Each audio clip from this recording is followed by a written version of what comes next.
দীর্ঘ এক যুগেরও বেশি সময়ের আইনি লড়াইয়ের সফল অবসান হলো।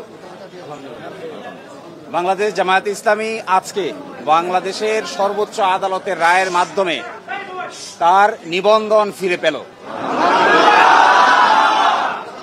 পলিটিক্যালি মোটিভেটেড পিআইএল বা রাজনৈতিক উদ্দেশ্যে দায়েরকৃত মামলার মাধ্যমে জামায়াতের নিবন্ধন কেড়ে নেওয়া হয়েছিল। আজকের এই রায়ের মাধ্যমে বহুদলীয় গণতান্ত্রিক এবং অংশগ্রহণমূলক সংসদ প্রাপ্তি নিশ্চিত হল।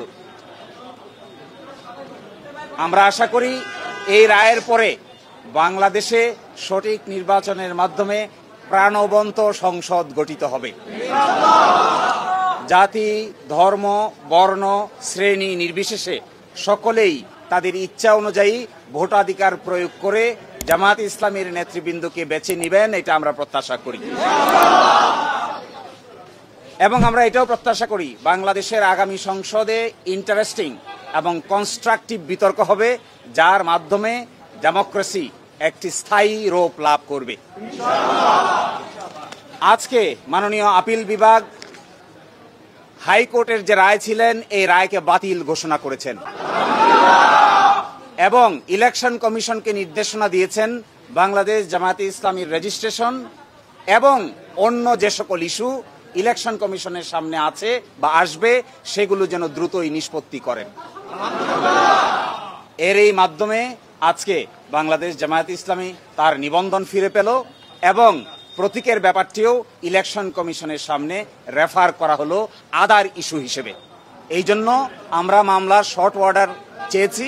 আমরা আশা করি আগামীকালকের মধ্যেই মামলার সংক্ষিপ্ত আদেশ আমরা হাতে পাব। এই সংক্ষিপ্ত আদেশ আমরা ইলেকশন কমিশনের কাছে অ্যাপ্রোচ করব। বাকিটা ইলেকশন কমিশন আইন অনুযায়ী অতি দ্রুত জামাতের নিবন্ধন এবং জামাতের প্রতীক বুঝিয়ে দিবেন, এটা আমরা প্রত্যাশা করি।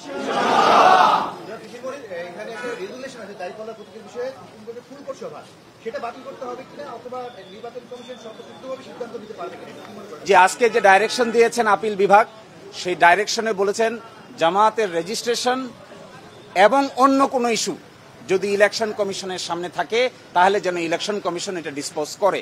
এই অন্য ইস্যু বলতে আমরা বোঝাচ্ছি এটি হলো প্রতীক সংক্রান্ত ইস্যু।